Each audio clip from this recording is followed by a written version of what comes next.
네, 지난 시간에 제가 우리 24시 클럽에서 2차 전지에서 위드 코로나 관련된 종목으로 투자의 방향을 틀고 있다라고 얘기했어요.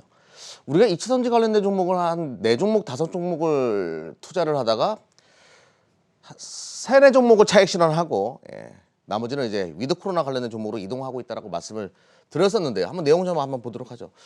먼저 이제 여러분들에게 말씀드렸던 종목 중에 레파를 이야기하면서 우리가 이제 경기가 정상화된다는 전제를 깔았을 때 무엇부터 빠르게 살아나냐 이거예요. 사치형 상품, 호텔 예약률을 이제 빨간 색깔이 호텔 예약률이라고 보여드렸죠. 리먼 사태 이후의 호텔 예약률. 요렇게 이제 보복적 소비가 일어난다라고 말씀드렸고, 그와 관련돼 가지고 이제 비행기나 이런 것들, 여행 관련된 종목들 봐야 된다라고 이야기 드렸죠. 대한항공이 시장보다 강한 흐름을 보여줬어요. 지난주에 위드 코로나 포트 전략을 말씀드렸고, 시장보다 강한 흐름을 보여줬다. 거래량이 좀 터지면서 올라오는 흐름을 보여주죠. 즉 우리 24시 클럽의 전략은 정확하게 먹혔다. 우리 예측이 맞았다라고 보시면 될 것 같아요. 비슷한 생각을 하거든요. 성장주에서 턴 어라운드 가치주 쪽으로 자금이 이동하는 분위기. 그거는 계속 연출될 가능성이 높다. 이렇게 보시면 될 것 같아요. 또 하나 이제 이런 종목들도 많이 설명드렸죠. 그동안에요. 사치형. 보복적 소비는 필수 소비재를 사는 것이 아니라 내가 원래 사고자 했던 것보다 조금 부담스러운 거, 과소비의 개념이 좀 강하다라고 말씀을 드렸죠. 그와 관련돼 가지고 뭐 이제 명품, 국내 명품 관련된 종목을 제가 많이 소개시켜드렸던 SJ그룹이라고 있어요. 뭐 칸골 이런 거 만드는 기업이 있다. 계속 뭐 TV 방송이나 뭐 유튜브 나와가지고도 계속 말씀을 드렸는데, 칸골 대표적으로 국내 명품 관련된 종목이라고 말씀드렸고, 할렌 카만스키 제가 이 모자를 좋아한다라고 말씀드렸죠. 베레모도 뭐 쓰고 다닌다라고 말씀드렸고, 아무튼 뭐 이제 이런 명품형 옷을 유통하는 SJ그룹 이런 종목을 여러분들에게 자주 언급을 드렸었는데, 요 종목도 이제 SJ그룹 차트예요. 거래량 터지면서 시장보다 강한 한 10% 이상 이번 주에 올라오는 흐름을 보여줬습니다. 예상이 맞네. 그렇죠. 위드 코로나 관련된 섹터로 자금이 유입될 것이다라는 예상이 맞아떨어지기 시작했네. 근데 이거는 시작이 될 가능성이 굉장히 높아요, 여러분들. 제가 그 이유는 잠시 또 설명드릴 거고. 또 이제 사치형 하면 또 골프도 빼놓을 수 없죠. 골프웨어 관련된 종목 중에서 뭐 자주 언급드렸던 종목이 이런 종목이죠. 20, 30대가 이제 많이 골프를 친다? 핑이라는 브랜드가 있고, 핑뿐만 아니라 파리게이츠, 팬텀 이런 것을 만들어내는 크리스 FNC라는 골프웨어 전문 기업이 있어요. 이 종목 같은 경우에도 이제 급등하는 그런 흐름을 보여줬습니다. 골프도 약간은 과소비형 상품이라고 할 수 있겠죠. 주가가 많이 올라갔어요. 이번 주에 크리스 FNC. 이런 류의 종목을 시장은 지금 들어가기 시작했구나. 그래요. 지금은 표면적으로 2차 전지와 수소차가 굉장히 강해 보이는데, 뒤에서는 바닥권에서 있는 이런 종목들이 치고 나오고 있음을 여러분들이 인지하셨으면 좋겠다라는 거예요. 기억하셨으면 좋겠고요. 제가 이제 이런 얘기를 드리죠. 그러면 어떻게 해서 우리가 이쪽이 또 하나의 주도주로, 시장의 주도주로 성장할 수 있는가를 이제 유추해보는 하나의 방법 중에 하나인데요. 엘빈 토플러를 끄집어내겠습니다. 엘빈 토플러가 이런 얘기를 했죠. 어떤 시대적 변화가 발생했을 때 가장 빠르게 대응하는 조직이 어디냐 이거예요. 그거는 기업입니다. 기업이 가장 빠르게 대응하죠. 진짜 위드 코로나 시대가 와? 나는 지금 체감하지 못하는데? 델타 변이 이거 계속 오래 갈 것 같은데? 라고 하지만 최근에 기업들의 움직임을 보면 우리가 유추해 볼 수 있어요. 하나투어 10월부터 대표적인 여행사입니다. 전 직원 정상 근무 전환. 상징하는 바가 크지요. 곧 위드 코로나 세계의 빗장이 열리겠는데? 라고 하나투어는 파악을 하는 거예요. 우리가 백날 분석해봤자 무슨 소용이 있습니까? 거기서 이윤을 추구하는, 관광산업에서 돈을 추구하는 이 조직에서 직원들을 정상 근무로 전환한다는 얘기는 시사하는 바가 굉장히 큰 거죠. 백날 제가 여기서 뭐 떠들어봤자 무슨 소용이 있겠습니까? 이렇게 될 겁니다 라고 얘기해봤자 무슨 소용이 있어요. 이들이 이렇게 움직이는 것이 더 명확한 답이 된다는 얘기예요. 하나투어도 이렇게 움직이기 시작하고, 제주 드림타워, 호텔 카지노 영업을 하는 제주 드림타워도 하반기 신입 경력 사원 80명 공개 채용. 사람들을 쓰기 시작한다는 얘기죠. 이 서비스 산업에서. 중요한 부분이에요. 엊그제 발표된 미국의 소매 판매가 예상 밖보다 좋았다. 근데 거기서 나온 얘기 뭐예요? 서비스업 지표가 개선됐다. 식음료 산업이 개선됐다. 이런 얘기 나오죠. 바로 이런 이유거든요. 이런 쪽에서 서서히 물꼬가 트이기 시작하죠. 그래서 하나투어만 하더라도 주가 이런 뉴스 나오게 되니까 시장이 굉장히 크게 반응하는 거잖아요. 크게 반영하잖아요. 크게. 급등 뭐 이제 그냥 시가부터 쏘아 올리는 그런 흐름들을 보여줬죠. 하나투어. 박스는 뜨더라고 있는 것? 예, 아무튼 그건 제가 잠시 후에 설명드리도록 할게요. 그리고 이제 롯데 관광개발, 이것도 이제 카지노 관련된 기업인데 제주 드림타워 갖고 있는 이것도 이제 치고 나가는 그런 흐름들을 보여주죠. 아, 시장 대비해서 분명히 이 위드 코로나 관련된 종목, 인바운드든 아웃바운드든 여행 관련된 종목은 강했다라는 거예요, 저번 주에. 근데 이것은 서막의 시작이 될 겁니다. 시작점이 될 거예요. 미리 이거를 저번 주에 예고를 했는데 명확하게 맞아떨어지죠. 시장은 무엇이 생긴 거죠? 24시 클럽과 시장과의 공감대. 주식은 어떤 사람들이 잘할 것 같아요? 공감대 능력이 뛰어난 사람들이 잘하는 거예요. 시장의 생각을 내 생각이 아니라 너의 생각을 중요하게 생각하는 사람들. 우리 24시 클럽은 아무튼 너 시장의 생각을 읽기 시작했고 그것은 공감대를 형성시키기 시작했다? 나쁘지 않은 거죠, 지금. 그리고 제가 여러분들에게 항상 드리고 싶은 얘기가 지금 나와 있는 악재를 자꾸 이제 신문의 일면, 한경신문이 딱 있습니다. 일면을 보고 분석하는 분들 계세요. 정말 안타까운 거죠. 지금 나와 있는 뉴스는 오늘 미시장에 밀렸어요. 그러니까 무슨 뉴스가 나오죠? 뭐 소매 판매가 부진하고 델타 변이에 대한 우려감, 부스터샷 못 맞게 한대. 뭐 이런 내용들 하락하고 나니까 뉴스가 올라오죠. 이래서 빠졌대. 아니에요. 옵션 만기 때문에 빠진 거예요. 자, 시장에 나와 있는 그 뉴스를 가지고 이것이 진리다라고 보면 안 되고요. 시장의 일면의 뉴스가 아니라 31면, 이 신문 뒷면에 가려진 내용을 분석할 수 있는 사람. 그러니까 어떤 뉴스를 보면서 의심하고 고민하고 무엇을 의미하는 것일까? 시장은 왜 이렇게 움직이는 것일까? 이렇게 의심하는 사람에게 기회가 옵니다. 실질적으로 제가 계좌 하나를 보여드릴게요.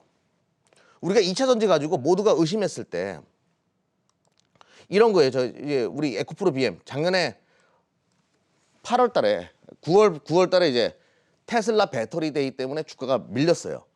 그때 우리는 생각을 했습니다. 이 배터리 데이가 뭐가 그렇게 중요하다고? 오히려 이거는 매수 기회가 된다고 봤어요. 테슬라가 배터리 산업에 뛰어든다라고 해가지고 소재 생산을 하는 건 아니겠고 에코프로 BM 소재를 더 많이 쓰겠네. 전기차 시장의 판세가 커지는 거네. 이거는 매수의 기회다라고 판단했던 겁니다. 우리는 의심했죠. 시장의 논리, 시장이 밀리니까 테슬라 배터리 때문에 밀린대. 배터리 데이 때문에. 근데 오히려 이거는 우리에게 매수 기회가 된다라고 판단을 했어요. 의심을 했죠. 시장에서 모두가 기사 내용이 배터리 테슬라가 이제 배터리 산업 뛰어들면 대한민국 배터리는 끝났어? 아니, 우리는 그건 매수 기회라고 판단을 했던 겁니다. 시장에 나왔던 뉴스를 의심하기 시작한 거죠. 결과론적으로 배터리에다가 우리는 물량을 더 담아가지고 우리 회원 가족분의 실질 계좌 수익이에요. 30대 여성분입니다. 직장인 여성분이에요. 607%, 지금 650% 됐을 거예요, 지금. 607%. 작년부터 지금까지 7배 수익이 나신 거예요. 7배. 그냥 테슬라의 배터리 데이를 더 이용했어요. 의심했고 거기에 물량 추가를 했어요. 공격적으로. 우리의 분석이 맞을 거야. 지금 2차 전지 터지죠. 이렇게 나오는 거예요. 여러분들도 의심하고 만약에 우리가 테슬라의 배터리 데이를 두려워하고 피했으면 이런 수익이 안 났죠. 오히려 그 뉴스의 진위를 일면이 아니라 31면을 해석하는 그 능력으로 우리는 기회라고 봤던 겁니다. 그래서 이런 수익이 나는 거예요. 그럼 지금 시장도 한번 얘기해 보자고요. 지금 시장 한번 이야기해 보자고요. 많은 사람들이 테이퍼링이 뭐 어쩌다, 그 델타 변이가 어쩌다, 미국의 금리 인상 뭐 헝다그룹이다 얘기하면서 대한민국 시장이 이렇게 지금 계속 기고 있습니다. 그러면 제 논리상 제가 지금까지 주식 투자를 하면서 또 파생해서 엄청난 우여곡절과 인생의 많은 쓴맛을 본 사람의 입장에서 차트가 이런 식으로, 이게 주봉이거든요, 코스피. 이런 식으로 움직이면 10중 8구 위로 방향이 크게 열리더라 이거예요. 어떤 이유를 막론하고 여기서 무너지지 않고 기간 조정으로 계속 이렇게 옆으로 기게 되면 10중 8구 엄청난 시장은 한 번 더 오더라 이거예요. 저는 그러면 무슨 이유일까를 계속 의심해 보는 거죠. 예를 들어서 이제 이걸로 한번 들어가 볼게요. 작년에 이게 2006년이거든요. 2003년부터 2007년까지 아주 무서운 랠리가 펼쳐진 적이 있었어요. 그때 2006년도 차트가 요랬습니다. 지금이랑 굉장히 흡사해요. 주봉이에요. 옆으로 계속 기더라고요. 그러다가 2007년도 클라이막스가 한번 만들어졌었죠. 지금이랑 굉장히 비슷합니다. 요때 요 그림이 분명히 저는 한 번 더 나올 거라고 보는 거예요. 아, 이거는 무슨 화가야? 근데 이거는 심리거든요. 시장에서 긍정의 마인드가 분명히 있어요. 자, 제가 한번 그러면 그 이유가 무엇이 될지에 대해서 같이 한번 얘기를 한번 해보자고요. 아, 오늘 좀 많이 하네요, 제가. 원자재 가격이 지금 지속적으로 올라가고 있습니다. 원자재 가격이 올라간다는 얘기는 신흥국의 경제 회복 사이클이 분명히 좋아질 것이다라고 시장은 판단하는 거예요. 올해는 선진국이 좋았지만 내년은 분명히 신흥국이 코로나로부터 벗어날 것이다라는 것을 반영하기 시작했다. 이렇게 해석하면 참 좋을 것 같아요. 그리고 발틱 운임지수도 마찬가지입니다. 발틱 운임지수도 죽을 듯 하다가 최근에 또 살아난단 말이에요. 이거는 분명히 신흥국의 경제 회복 사이클이 내년도에 좋아질 거라는 것을 이 원자재 시장은 먼저 녹이기 시작했다. 이렇게 보시면 될 것 같아요. 그리고 신흥국의 대표주자라고 할 수 있는 인도 시장. 모두가 지금 박스권에 갇혀 있는데 나홀로 지금 뚫고서 올라가고 있죠. 신흥국의 대표 시장이란 말이에요. 이걸로 봤을 때 신흥국의 경제 회복 선반영하기 시작했다? 시장이? 이렇게 보시면 될 것 같습니다. 그러면 지금 지겨운 이 박스피도 뜯는 그 시나리오는 뭐냐면 신흥국의 경제 회복 사이클, 위드 코로나 또. 이와 관련된 종목으로 여러분들이 좀 승부를 보셨으면 좋겠다라고 말씀을 드릴게요. 그래서 저는 우리 가족 여러분들에게 이야기 드려요. 2차 전지 가지고 우리가 그만큼 수익을 냈고 마지막 한 방은 위드 코로나 관련된 종목으로 우리가 승부를 볼 것이다. 그래서 준비를 하자라고 이야기를 드리거든요. 그러면 이제 한번 어떤 종목을 좀 봤으면 좋겠는지 좀 맛배기로 여러분들에게 몇 종목을 좀 설명드려 보도록 할게요. 시간이 많지가 않아서 여러분들 신흥국 하면 무엇이 떠오르나요? 신흥국. 우리가 1980년대, 90년대 때 여러분들은 옷을 산다. 어떤 내가 과소비를 한다라고 하면 무엇을 선호했죠? 우리는 그때 메이커를 선호했습니다. 메이커. 이게 품행제로라는 영화의 한 장면인데 메이커. 나이키라면 환장했죠. 예, 저도 그랬어요. 예, 이거 엄마 나이키 하나 사줘. 이게 저 인생의 소원이었는데 아무튼 이 나이키 같은 종목들 그 브랜드 메이커를 신흥국으로 굉장히 선호하겠죠. 제가 신흥국의 경제 회복 사이클에 대해서 이야기했죠. 그럼 나이키를 만드는 기업이 어디에 있어요? 나이키를 OEM, ODM 해주는 업체 영업무역 있습니다. 노스페이스도 있고 룰루레몬도 있고 이런 것들을 OEM, ODM 해주는 업체. 의류가 신흥국의 보복적 소비에 꽃이 될 거예요. 저도 뭐 옷을 패션을 참 좋아하는 사람 중에 한 명으로서 아무튼 영업무역 이런 기업들 스포츠 의류를 전문적으로 만드는 기업들 그리고 영업무역 같은 경우에는 스카 자전거까지 인수했기 때문에 이것도 보복적 소비의 일환이거든요. 저도 자전거 하나 살 겁니다. 우리 김유 대표님이 제 자전거 잊어버렸는데 예, 아무튼 살 거예요. 고가의 자전거. 그럼 한번 싸냐 비싸냐를 한번 보도록 하겠습니다. 요게 이제 영업무역의 시가총액이거든요. 2조 원이에요. 2조 원. 근데 올해 예상 영업이익을 보니까 3,289억인데 저는 내년도에는 4천억이 넘어갈 거라고 봐요. 보복적 소비 때문에. 그러면 멀티플이 5배 정도밖에 주어지지 않은 거예요. 영업무역은. 근데 같은 업종인 한세실업을 한번 보도록 하겠습니다. 한세실업 같은 경우에는 시가총액이 1조 원인데요. 거의 9,780억이니까. 올해 1,000억 정도 예상합니다. 그럼 멀티플이 10배 정도 주어진 거잖아요. 한세실업 대비해서 영업무역이 싸다라는 생각이 들죠.